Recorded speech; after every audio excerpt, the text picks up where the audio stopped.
Employment ব্যাংকে নাম লিখিয়েছেন, আজকে থেকেই শুরু হবে। মাসে মাসে 1,500 টাকা করে পাবেন যতদিন পর্যন্ত তারা কোনো চাকরিতে না ঢুকছেন। হ্যালো বন্ধুরা, আমাদের প্রতিভা জাগরণ চ্যানেলে তোমাদের স্বাগতম।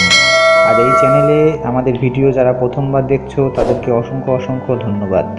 বন্ধুরা, তোমরা সহজেই বুঝতে পারছো, মুখ্যমন্ত্রী তার ভাষণে স্পষ্ট জানিয়েছেন এমপ্লয়মেন্ট ব্যাংকে নাম রেজিস্টার বা অন্তর্ভুক্ত করলে আমাদের রাজ্যের বেকার যুবক যুবতীরা ও ছাত্রছাত্রীরা সারা জীবন প্রতি মাসে 1,500 টাকা করে আয় করবে।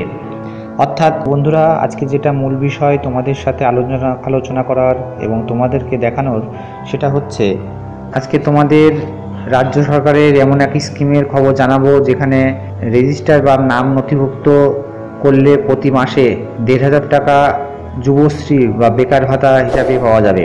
এই ভাতা পাওয়ার জন্য নিজের নাম অন্তর্ভুক্ত করতে হবে বা কিভাবে রেজিস্টার করতে হবে তোমাদেরকে আমরা এই ভিডিওর মাধ্যমে স্টেপ বাই স্টেপ সম্পূর্ণ ডিটেলস আলোচনা করব। এছাড়া এই ভিডিওটিতেই আমি তোমাদের দেখাবো আমাদের রাজ্যের বেকার যুবক যুবতীরা ও ছাত্রছাত্রীরা সারা জীবন প্রতি মাসে 1,500 টাকা করে আয় করবে। এ প্রসঙ্গে মুখ্যমন্ত্রী মমতা বন্দ্যোপাধ্যায়ের সেই গুরুত্বপূর্ণ ঘোষণা বা ভাষণ। তো বিস্তারিত ভিডিওটিতে যাওয়ার আগে তোমাদের জানিয়ে দিই, এই রকম প্রয়োজনীয় গুরুত্বপূর্ণ ভিডিওর প্রতিনিয়ত আপডেট পেতে এবং সঠিক সময়ে এইসব নতুন যোজনার লাভ নিতে আমাদের চ্যানেলটিকে অবশ্যই সাবস্ক্রাইব করে পাশের বেল আইকনটিকে ক্লিক করে অল নোটিফিকেশন অপশন অন করে দিবে। আর আমাদের ভিডিও তোমাদের হেল্পফুল মনে হলে বন্ধুদের সাথে ফেসবুক হোয়াটসঅ্যাপ গ্রুপে বেশি বেশি করে শেয়ার করে দিবে। আর কিছু জানার বা জানানোর থাকলে আমাদের কমেন্ট বক্সে কমেন্ট করতে একদম ভুলবে না। তো চলো বন্ধুরা, যুবশ্রী ভাতা নাম অন্তর্ভুক্ত বা রেজিস্টার করার আগে এই প্রকল্প বিস্তারিত জেনে নেওয়া যাক। যুবশ্রী কি? যুবশ্রী মানে এমপ্লয়মেন্ট ব্যাংক। যুবশ্রী মানে বেকারদের এবং ছাত্রছাত্রীদের 1,500 টাকা ভাতা দেওয়া। যুবশ্রী মানে এক্সচেঞ্জ কার্ড, যার মাধ্যমে সরকারি এবং বেসরকারি চাকরি পাওয়া যায়। যুবশ্রী মানে বিভিন্ন সরকারি সুযোগ সুবিধা, যেমন এই কার্ড করলে কাজের জন্য লোন পাওয়া যায়। তাছাড়া বিভিন্ন চাকরি পরীক্ষায় বিনা পয়সায় কোচিং পাওয়া যায়। 2. যুবশ্রী অর্থাৎ এই প্রকল্প 26শে জুলাই 2012 সালে শুরু হয়। 3. এখন তোমাদের আমি জানাবো কারা এমপ্লয়মেন্ট ব্যাংকে নাম অন্তর্ভুক্ত করতে পারবে। 1. অবশ্যই পশ্চিমবঙ্গের স্থায়ী বাসিন্দা হতে হবে। 2. 18 থেকে 45 বছরের মধ্যে বয়স হতে হবে। 3. কমপক্ষে 8ম শ্রেণী উত্তীর্ণ হতে হবে। 4. কেবলমাত্র বেকার যুবক যুবতীরাই আবেদনযোগ্য। এছাড়া সবচেয়ে উল্লেখযোগ্য দিক হলো এমপ্লয়মেন্ট ব্যাংকে নাম নথিভুক্ত করলে বেকার যুবক যুবতী ও ছাত্রছাত্রীরা সারা জীবন প্রতি মাসে 1,500 টাকা করে আয় করবে।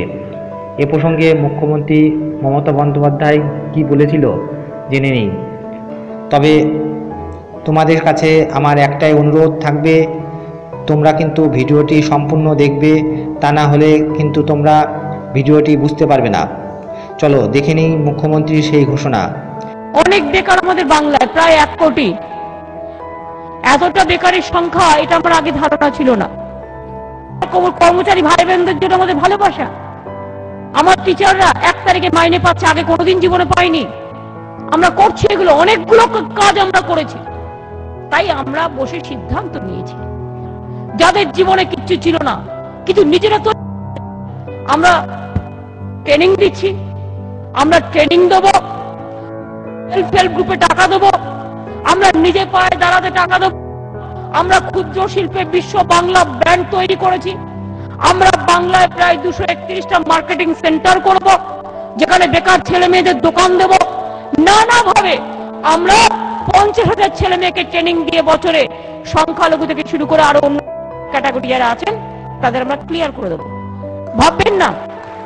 সুতরাং 5,000 টাকা দৌড়াবেন না, তার থেকে অনেক বেশি পেতে পারেন। অর্থাৎ এই ভিডিওটিতে মুখ্যমন্ত্রী স্পষ্টভাবে জানিয়েছেন 1 লক্ষ যুবক যুবতী যারা মাসে 1,500 টাকা পায় তাদের সকলেই চাকরি দেওয়া হবে এবং এরপর আবার নতুন 1 লক্ষ যুবক যুবতীদের 1,500 টাকা প্রতি মাসে দেওয়া হবে। এছাড়া এমপ্লয়মেন্ট ব্যাংক অর্থাৎ চাকরির ব্যাংকে নাম রেজিস্টার বা অন্তর্ভুক্ত করলে বিভিন্ন সরকারি সুযোগ সুবিধা, যেমন বিভিন্ন চাকরির পরীক্ষার বিনা পয়সায় কোচিং পাওয়া, বিভিন্ন রকম ছোট ছোট ব্যবসা করে নিজের পায়ে দাঁড়ানোর জন্য সহজ কিস্তিতে লোন দেওয়া। এখন তোমাদের আমি জানাবো যুবশ্রীতে নাম অন্তর্ভুক্ত করতে প্রয়োজনীয় ডকুমেন্টস। অষ্টম শ্রেণী পাস থেকে শুরু করে মাধ্যমিক, উচ্চ মাধ্যমিক, গ্র্যাজুয়েট, পোস্ট গ্র্যাজুয়েট সমস্ত শ্রেণীর ছাত্রছাত্রীরা রেজাল্ট বা মার্কশিট, বয়সের প্রমাণপত্র, ভোটার কার্ড অথবা রেশন কার্ড যে কোনো একটি অবশ্যই লাগবে। 4 আধার কার্ড যদি থাকে। 5 কাস্ট সার্টিফিকেট এসসি এসটি ওবিসিদের ক্ষেত্রে। 6 ফিজিক্যাল হ্যান্ডিক্যাপ যদি থাকে। যুবশ্রীতে নাম অন্তর্ভুক্ত করার নিয়ম। 1 অ্যাপ্লাই অনলাইন। তোমাদেরকে প্রথমে এমপ্লয়মেন্ট ব্যাংকের অফিসিয়াল ওয়েবসাইট www.employmentbank.wb.gov.in এসে অনলাইনে সমস্ত ডিটেলস সাবমিট করে নাম নথিভুক্ত করতে হবে। নাম নথিভুক্ত করার পরে এই ওয়েবসাইটে থেকে একটি প্রিন্ট পাওয়া যাবে। 2 ভেরিফিকেশন। এই প্রিন্ট আউট সহ সমস্ত সাবমিট করা ডকুমেন্ট নিয়ে নিজের নিকটবর্তী অর্থাৎ যে এলাকার বসবাস করে সেই এলাকার এমপ্লয়মেন্ট ব্যাংক এক্সচেঞ্জ অফিসের কর্তৃপক্ষের বা অফিসারের কাছে ভেরিফিকেশন করাতে হবে। 3 লগ ইন অ্যান্ড পাসওয়ার্ড। এটি করার পর তুমি পার্মানেন্ট একটি লগ ইন এবং পাসওয়ার্ড পাবে। 4 নম্বরে নেম ইনক্লুডেড যুবশ্রী প্রকল্প বা এক্সচেঞ্জ কার্ড। এরপর এমপ্লয়মেন্ট ব্যাংক এর ওয়েবসাইটে এসে পাসওয়ার্ড দিয়ে লগ ইন করবে। তাহলে তুমি যুবশ্রী প্রকল্পের আওতায় অন্তর্ভুক্ত হয়ে গেলে, অর্থাৎ মাসে 1,500 টাকার দাবিদার হয়ে গেলে। তাই তোমরা দেরি না করে অতি সত্বর অবশ্যই এমপ্লয়মেন্ট ব্যাংকে নাম রেজিস্টার বা অন্তর্ভুক্ত করো। তো আজকের ভিডিও এতটুকু পর্যন্তই। ভিডিওটি কেমন লাগলো কমেন্টে জানাবে। ভালো লাগলে অবশ্যই একটা লাইক দিবে। আর এই রকম নতুন নতুন আপডেট সবার প্রথমে পাওয়ার জন্য আমাদের চ্যানেলটিকে সাবস্ক্রাইব করে পাশের বেল আইকনে হিট করে রাখবে, যাতে যখনই নতুন আপডেট আমাদের চ্যানেলে আপলোড করব তোমরা কিন্তু সবার প্রথমে সেই আপডেট বা ভিডিও পেয়ে যাবে, যাতে কোনো নতুন নোটিফিকেশন তোমাদের যেন মিস না হয়। আমাদের চ্যানেলে সময় দেওয়ার জন্য তোমাদের অসংখ্য অসংখ্য ধন্যবাদ।